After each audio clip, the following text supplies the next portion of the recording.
கிறிஸ்துவில் பிரியமானவர்களே, ஆண்டவரும் இரட்சகருமாகிய இயேசு கிறிஸ்துவின் ஈடு இணையற்ற நாமத்தில் உங்களுக்கு அன்பின் வாழ்த்துக்களை தெரிவிக்கிறேன். நல்லா இருக்கிறீங்களா? எல்லாரும் ஆண்டவர் கிருபையில் நல்லா இருப்பீங்கன்னு கர்த்தருக்குள் நம்புகிறேன். நம்முடைய நிஜம் தொலைக்காட்சி மூலமாக ஒவ்வொரு நாளும் வேதத்திலிருந்து ஒரு வசனத்தை விசேஷித்த வார்த்தை நிகழ்ச்சி மூலமாக பகிர்ந்து கொள்கிறதில் மிக்க மகிழ்ச்சி அடைகிறேன். இன்றைக்கும் ஆதியாகமம் 17ஆம் அதிகாரம் 2ஆம் வசனம் இவ்வாறாக சொல்லுகிறது. கர்த்தர் சொல்லுகிற ஒரு வார்த்தை, உன்னை மிகவும் திரளாய் பெருக பண்ணுவேன் என்று கர்த்தர் சொல்லுகிறதை பார்க்கிறோம். 99ஆம் வயதில் ஆபிரகாமுக்கு கர்த்தர் சொல்லுகிற ஒரு வார்த்தை என்ன? உன்னை மிகவும் திரளாய் பெருக பண்ணுவேன். எனக்கு அருமையான தேவனுடைய பிள்ளைகளே, நம்முடைய ஆண்டவர் பெருக பண்ணுகிறவர். அதுவும் எப்படி பெருக பண்ணுவாராம்? திரளாய் பெருக பண்ணுவாராம். எப்படி திரளாய் பெருக பண்ணுவாராம்? மிகவும் திரளாய் பெருக பண்ணுவேன் என்று சொல்லுகிற ஆண்டவர். சொல்லிட்டு செய்யாமல் போகிற கர்த்தர் அல்ல. ஆபிரகாமுக்கு 99ஆம் வயதில் கர்த்தர் அவனோடு கூட அவனுக்கு தரிசனமாகி அவர் சொல்லுகிற காரியம்தான் இது. உன்னை மிகவும் திரளாய் பெருக பண்ணுவேன் என்று சொல்லுகிறார். எனக்கு அருமையான தேவஜனமே, இன்னைக்கு உங்களுடைய வாழ்க்கையிலையும் நீங்களும் குறுகி போய் இருக்கிறீங்களா? உங்களை பார்த்தும் இந்த வேதவசனம் உங்களுக்கு நேராக வருகிறது. உன்னை மிகவும் திரளாய் பெருக பண்ணுவேன் என்று கர்த்தர் சொல்லுகிறார். எனக்கு பெருக்கம் இல்லையேன்னு சொல்லி கலங்குகிறீங்களா?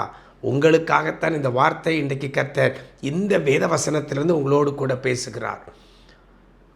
குறுகி போய் எல்லா விதத்திலும் எல்லாவற்றையும் இழந்து போய் அல்லது அடுத்த லெவலுக்கு போக முடியாத சூழ்நிலையில் இருக்கலாம்.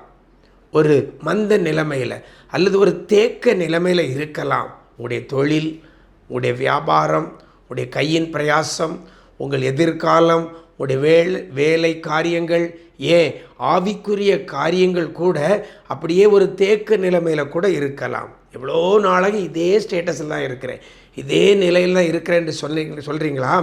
உங்களுக்காகத்தான் இந்த வார்த்தை வருகிறது. இப்படி தேக்க நிலையில், இப்படி பெருக்கத்தை காண முடியாத ஒரு சூழ்நிலையில் இருக்கிற உங்களுக்குத்தான் இந்த வார்த்தை இன்றைக்கு வேதத்திலிருந்து உங்களுக்கு சொல்லப்படுகிறது. உன்னை மிகவும் திரளாய் பெருக பண்ணுவேன். ஆபிரகாமுக்கு அன்றைக்கு சொன்ன அந்த வார்த்தை, உன்னை மிகவும் திரளாய் பெருக பண்ண நீ செய்ய வேண்டிய காரியம் என்ன என்று சொல்லி ஆபிரகாமுக்கு அன்னைக்கு சொன்னார். அந்த 2 காரியத்தை கர்த்தர் சொல்லுகிறார். அந்த 2 காரியத்தை செய்யும் பொழுது நான் உன்னை மிகவும் திரளாய் பெருக பண்ணுவேன் என்று சொல்லுகிறார். அந்த 2 காரியத்தை இன்னைக்கு நாமும் செய்தால், கர்த்தர் ஆபிரகாமுக்கு அன்னைக்கு சொன்ன அந்த 2 காரியத்தை நீங்களும் செய்தால், கர்த்தர் உங்களையும் மிகவும் திரளாய் பெருக பண்ணுவார். அது 2 காரியம் என்ன? கர்த்தர் சொல்லுகிற ஒரு காரியம் 17ஆம் அதிகாரம் 1ஆம் வசனத்தில் இருக்கிறது. நீ எனக்கு முன்பாக நடந்து கொண்டு. கர்த்தருக்கு முன்பாக நாம் நடக்க வேண்டும். நம்முடைய நடை கர்த்தருக்கு முன்பாக இருக்கணும். கர்த்தருக்கு முன்பாக நடந்து கொண்டு இருக்க வேண்டும். இன்றைக்கி நம்ம நடை எங்கே இருக்கிறது? கர்த்தரை விட்டு தூரமாக இருக்கிறதா? கர்த்தரை விட்டு ஓரத்தில் இருக்கிறதா? கர்த்தருக்கு பின்னால் இருக்கிறதா? கர்த்தருக்கு முன்பாக நம்ம நடக்கிற மகனாக மகளாக இருந்தால் கர்த்தர் நம்மை மிகவும் திரளாய் பெருக பண்ணுவார். நம்முடைய நடைகள் எல்லாம் கர்த்தருக்கு பிரியமில்லாமல் கர்த்தருக்கு தூரமாக இருந்தால் கர்த்தர் உங்களையும் என்னையும் பெருக பண்ண முடியாது. நம்முடைய நடைகள் கர்த்தருக்கு முன்பாக இருக்கிறதா அப்படின்னா கர்த்தருக்கு பிரியமாக இருக்கிறதா? நம்முடைய நடைகள் கர்த்தருக்கு பிரியமாக இருந்தால் மட்டுமே கர்த்தர் நம்மை திரளாய் மிகவும் பெருக பண்ணுவார். இன்றைக்கி நம்முடைய நடைகள் எல்லாம் கர்த்தருக்கு தூரமாக இருக்கிறது. ஆலயத்துக்கு செல்றதில்லை, வேதம் வாசிக்கிறதில்லை, ஜெபிக்கிறதில்லை. இதுதான் நம்முடைய நடைகள். இந்த நடைகள் கர்த்தருக்கு பிரியமாக இருக்கிறதா? கர்த்தருக்கு முன்பாக இருக்கிறதா?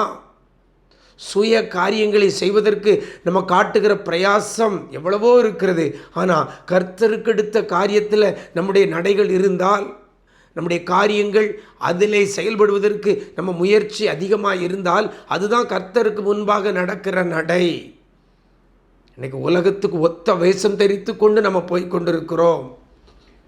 கிறிஸ்தவர்கள் என்று சொல்லியும் ஆண்டவருக்கு முன்பாக நடக்காம அந்நிய தேவர்களுக்கு முன்பாக நடக்கிற பிள்ளைகள் ஏராளம். தங்களுடைய சொந்த காரியத்திற்காக நடக்கிற பிள்ளைகள் ஏராளம். சொந்த காரியத்துக்கு எதையும் செய்யக்கூடாது என்று சொல்லலை, செய்யணும். ஆனால் இந்த நடைகள் எல்லாம் கர்த்தருக்கு முன்பாக இருந்தால் கர்த்தர் நம்மை மிகவும் திரளாய் பெருக பண்ணுவார். ஒரு காரியம், நம்ம கர்த்தருக்கு முன்பாக நடக்க வேண்டும். இரண்டாவது காரியம், ஆபிரகாமுக்கு கர்த்தர் சொல்லுகிறார், உத்தமனாயிரு. உத்தமனாயிரு. நம்ம உத்தமனாய் இருக்கணும். உத்தமமாய் நடக்கிற பிள்ளையாக இருக்க வேண்டும். மனதிலையும் சரி, செயல்பாடுலையும் சரி, சிந்தனையிலையும் சரி, இருதயத்தில் யோசனைகளிலும் சரி, அந்தரங்கத்திலும் சரி, நம்ம உத்தமனாய் இருந்தால் கர்த்தர் நம்மை மிகவும் திரளாய் பெருக பண்ணுவார். ஆபிரகாமுக்கு கர்த்தர் சொன்ன காரியம் தரிசனமாகி, நான் சர்வ வல்லமையுள்ள தேவன், நீ எனக்கு முன்பாக நடந்து கொண்டு உத்தமனாயிரு, அப்பந்தான் நான் உன்னை மிகவும் திரளாய் பெருக பண்ணுவேன் என்று சொல்லுகிறார். என்ன பெருக பண்ணலையே, நான் அதே நிலைமையில் தான் இருக்கிறேன்னு சொல்கிறீங்களா? இந்த ரெண்டு காரியத்திலே உங்களை சீர்தூக்கி பாருங்கள். கர்த்தருக்கு முன்பாக நடந்து கொண்டு இருக்கிறோமா? உத்தமனாய் இருக்கிறோமா? இது வரைக்கும் அப்படி இல்லைன்னா இன்றைக்கு நம்மை மாற்ற அர்ப்பணிப்போம். ஆண்டவரே, நான் உமக்கு முன்பாக நான் நடப்பேயா, உத்தமனாய் இருப்பேன், என்னை மிகவும் திரளாய் பெருக பண்ணுங்கன்னு சொல்லி கேளுங்க. கர்த்தர் பெருக பண்ணுவார். நாம் ஜெபிக்கலாமா?